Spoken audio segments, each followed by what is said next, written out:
So this is one that I was given when I interviewed years and years ago. I was given a digital copy of him as a minstrel, and that he performed, like most Pierrots, performed as minstrels in earlier times, or crossed between the two. So these are two of Catlin's troupes, so that's the standard one everyone knows. It's the Widensea one. It's a lovely picture, that one, because it's got no canopy and it's just got the little kind of thing, the little bentwood chairs. And that whole configuration, of course, is a minstrel setup.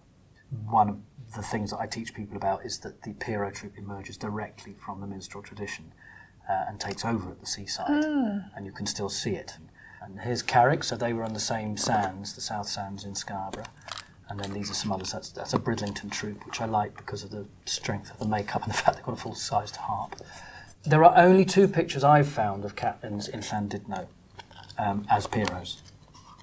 All the others are Colwyn Bay, which is interesting because I think that the majority of Catlin's Pierrot work took place in Colwyn Bay when it was in North Wales. I thought this might have been in him, but we don't think it is, looking at the face. Will you back me up on that, Jane? I don't think it's her father. No, I don't think it is.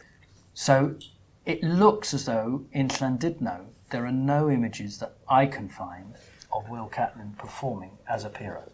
I don't think he did, but then, you know... But this is before he retired to Reading. So it's before that, this 1920 date. Right. And then he comes back to Llandudno Yes. and becomes the impresario. Yeah. Because it was 1894 first on the sands in Scarborough, Yes. but we don't know exactly the first date, perhaps, that he was on the sands in London or Colwyn Bay. No, it will have been considerably later, I think. Yes. the First World War. Yes. So Dandy Coons, I put that in because it's the reference to Coons and the minstrels is the connection, and yet they're still dressed as Pierrots. Then I go through a whole thing about the First World War. Great. Oh, crikey. So I'm going to whiz through these because you'll get all this later on. But so these are First World War things from the Imperial War Museum. So these are Canadian, and most of them are Canadian.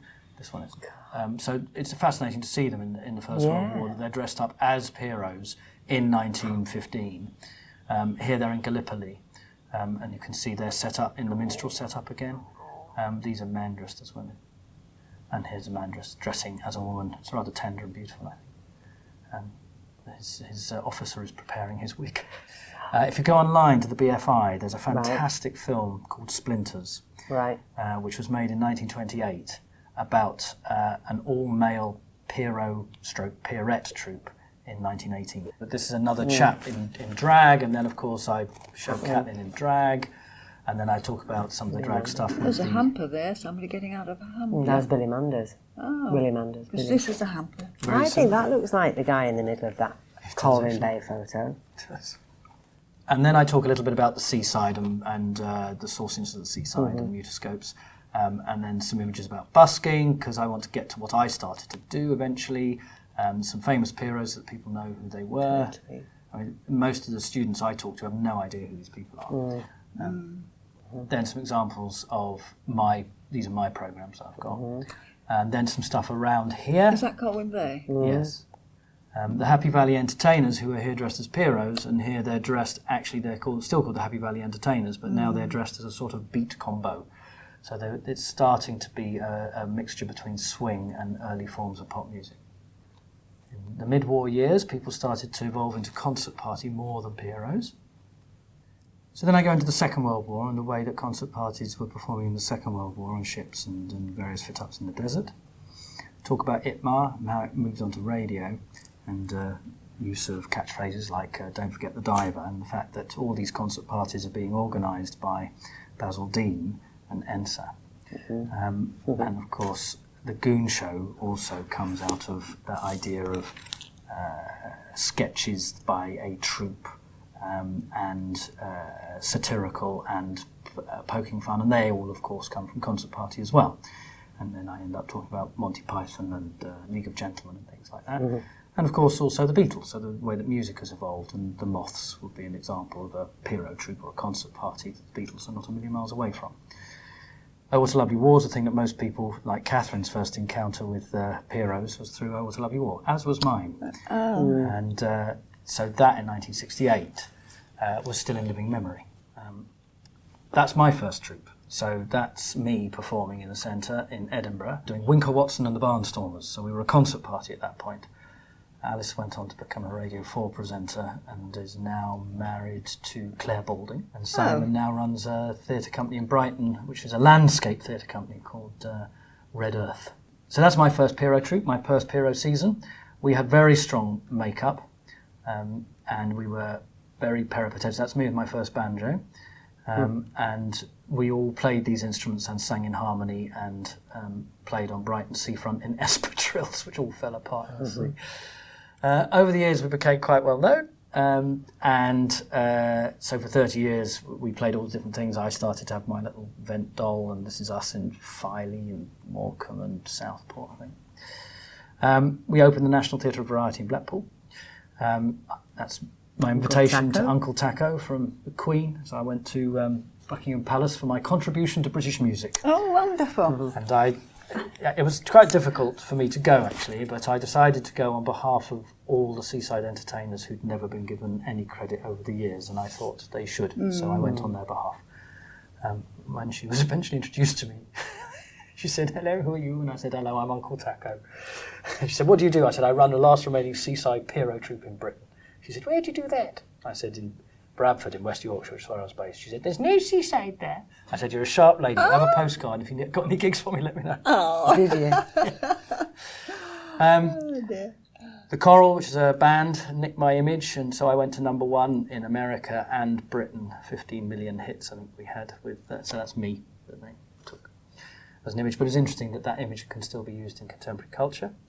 I then started using it for exhibitions. So this is a Heritage Lottery exhibition called We Do Like to Be Beside the Seaside, and I did the panels, one of which is here. And people could go in and look at the panels or look in the What the Pierrot Saw machine and watch the history of Pierrots in it. There is a history of Pierrots working in hospitals and actually prisoner of war camps. It's a kind of rehabilitation process. And I've done quite a lot of work with people with learning difficulties over the years. So this is an integrated group of secondary school kids with young adults with learning difficulties. And so this is somebody with learning difficulties and somebody without. And so you blur the distinctions. I started teaching it as the Pier Echoes, which was a group of emerging artists, so about Catherine's age, working with me on developing Pierrot, me teaching them what I had learned over 30 years. And so this is the Echoes performing, and this was the Rotters. We didn't deliberately make similar pictures, but it was quite a nice parallel. They ended up on the Edwardian farm. I was the specialist at their Seaside Entertainment Day. I started teaching it to schools as part of this on Armed Forces Day in Babbacombe. And we were doing chin-up. They were called the chin-uppers. Again, sitting in a little circle, working with young people who were kind of 11, 12, and some students who were from university. And then I went into school doing Poppies. Now, the interesting thing about this is I'm teaching the routine, but the person in the middle, that's my son. Oh. So Spike got to wear my costume, and there he is in the middle. Oh. And that's me in my first ever season, and that was my last ever season, and the Pierrots, and that's him in my kit. So I use that as a way of explaining to people where I've come from, what I do. And I've kind of performed everywhere in the country, from South Bank and to the Queen and wherever, to an old lady and their grandchild and singing to them at the end of the day, and I've done that everywhere. So in that sense, I feel I know a bit about what I'm talking about from the inside, wearing the cosy and talking to people. And that thing you said about your dad standing, welcoming people in and out, I do that. Do you?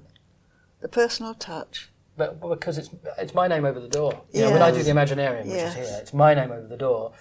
And so it's important to me to say thank you. So I'm always the last out of the dressing room, I'm always the last one back in. If it's the Imaginarium, which is my little sideshow tent, I stand there and I shake everyone's hand and say thank you for coming. See you again next time. Have you had a nice time? I'm Uncle. That's who I am. So it's like the vicar when the people leave church. Exactly so. Exactly so. I quite often say thank you for coming.